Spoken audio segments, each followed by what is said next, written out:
नमस्कार, सच्ची रिपोर्ट में आपका स्वागत है और मैं आपके साथ निकिता श्रीवास्तव। आइए रुक करते हैं आज की तमाम बड़ी खबरों का।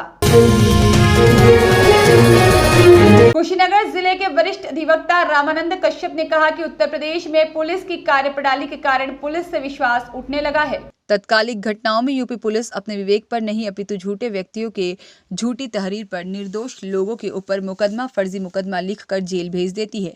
उसके कई उदाहरण मौजूद हैं। अगर इस मामले में जांच और विवेचना की जिम्मेदारी अगर किसी पुलिस अधिकारी को दी जाए तो वह उस केस की जांच रिपोर्ट उलट पुलट लगाकर न्यायालय को भेज दिया जाता है, जिसे निर्दोष के बाद भी जेल की सजा उसे दोषी बनकर काटनी पड़ती है। वहीं दोषी को पुलिस परिश्रय देकर कानून की धज्जियां उड़ाई जा रही है। लेकिन होना तो यह चाहिए कि मामले की निष्पक्ष जांच होनी चाहिए। घटना की वास्तविक स्थिति, घटना स्थल पर, मौके पर, वारदात पर गवाह से उस घटना की बारीकी से जांच पड़ताल कर पूछताछ करनी चाहिए। लेकिन ऐसा होता नहीं, जिससे पुलिस पर से आम जनता का भरोसा उठता जा रहा है।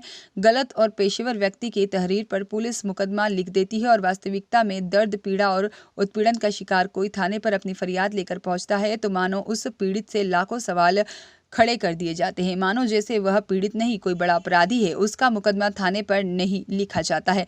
वह हार थक कर पीड़ित माननीय न्यायालय पहुंचता है तो न्यायालय के आदेशों का अनुपालन यूपी पुलिस नहीं करती।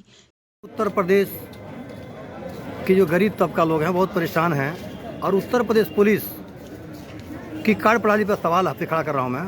क्या उस पर कुछ कहेंगे आप पुलिस पर? उत्तर प्रदेश की पुलिस की कार्य पद्धति का आलम यह है कि आजकल गांव में छोटे छोटे ज़मीनों का विवाद ज़्यादा होता है जी। भाई और पटीदार आपस में जो है 50 फुट, 100 फुट, 200 फुट ज़मीन के लिए लड़ते हैं और पुलिस के पास एक ही कार्य पद्धति है कि पुलिस के पास जब ये मामला जाता है तो पुलिस 151 CRPC कार्रवाई करके दोनों को जो है कस्टडी में लेती है और SDM के यहाँ उनका जमानत होता है। पुलिस अपना कार्रवाई करके पल्ला झाड़ देती है। पुलिस जो है दोनों का मुकदमा अगर जेन्युइन है तो किसी का मुकदमा पुलिस नहीं लिखती है। पुलिस के पास एक सूत्री कार्यक्रम है। RCF में चालान करती है गरीब जनता को, NDPS में चालान करती है गरीब जनता को, एक्साइज एक्ट में चालान करती है गरीब जनता को। अन्य जो है मुकदमे हैं जो पुलिस एक्ट से संबंधित मुकदमे हैं उसमें पुलिस के चालान होता है और पुलिस के द्वारा जनता का चालान होता है। जनता का जो निजी मुकदमा है वह FIR दर्ज नहीं होता है। जनता का व्यक्ति थाने का चक्कर लगाते लगाते पूरे उत्तर प्रदेश में घूमते रहता है, उसका मुकदमा नहीं दर्ज होता है। घूम फिर कर और बाद में न्यायालय में आता है और जब न्यायालय से 56 से आदेश होता है इसका अनुपालन नहीं करती है। माननीय सुप्रीम कोर्ट ने कहा है कि 7 साल से कम के सजा वाले मामलों में गिरफ्तारी नहीं होनी चाहिए, लेकिन 7 साल से कम वाले मामले में भी पुलिस जब चाहती है गिरफ्तार कर लेती है। यहाँ तक कि मैंने देखा है 379 में 3 साल की सज़ा है, 380 IPC में 3 साल की सज़ा है, इसमें भी पुलिस गिरफ्तार कर लेती है। तो ऐसी परिस्थिति में पुलिस की जो हालात है बहुत बद से बदतर है। माननीय उच्च न्यायालय के आदेशों का भी अनुपालन नहीं हो रहा है। ये बड़ी जो है शर्मनाक बात है और न्यायपालिका के जो है कार्यों को उनका अनुपालन करना चाहिए।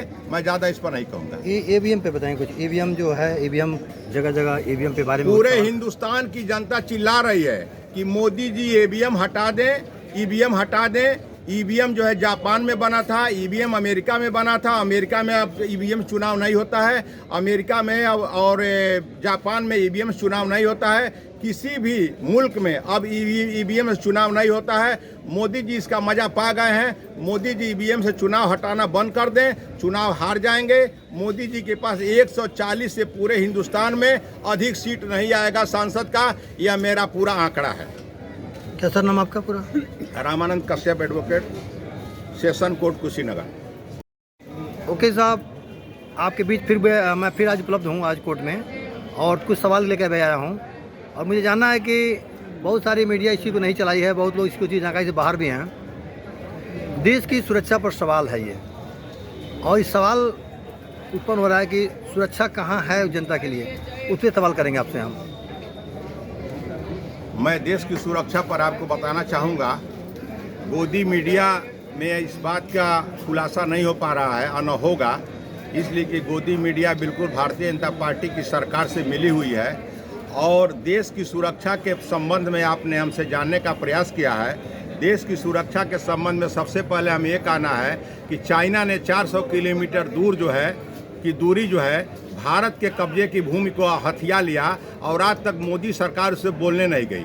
मोदी जी पूर्णतया चाइना से डरते हैं। मोदी जी की हिम्मत नहीं है कि चाइना से टकराएं, केवल चाइना की बात करते हैं, अपने ही घर में बोलते हैं, मीडिया वालों से बुलवाते हैं कि हम किसी डरने वाले नहीं हैं। यही मोदी जी हैं। 2013 में इन्होंने कहा था कि पाकिस्तान में से अगर एक सर हिंदुस्तान का जाएगा तो मैं पाकिस्तान से 10 सर ला कर दूंगा। एक को सर लाए हैं? नहीं लाए हैं। चाइना ने कब्जा कर लिया है, उसको हटाए हैं? नहीं हटाए हैं। ये जैसा कि सुब्रमण्यम स्वामी ने कहा है, जो कि वरिष्ठ जो है भारतीय जनता पार्टी के नेता हैं, और सुब्रमण्यम स्वामी ने कहा है कि मोदी जी स्पष्ट रूप से चाइना से डरते हैं और रक्षा मंत्री भी डरते हैं। ये लोग चाइना के खिलाफ कुछ नहीं कर पाएंगे। भारत की भोली भाली जनता को गुमराह कर रहे हैं। इनको पता है कि भारत की जनता जो है केवल जो है 5 किलो अनाज देकर उनको लालच में दिए हुए हैं। इसी भ्रम में अपने वोट की राजनीति कर रही है। बहुत छोटी दलील है और छोटी राजनीति कर। केएन साहनी की रिपोर्ट।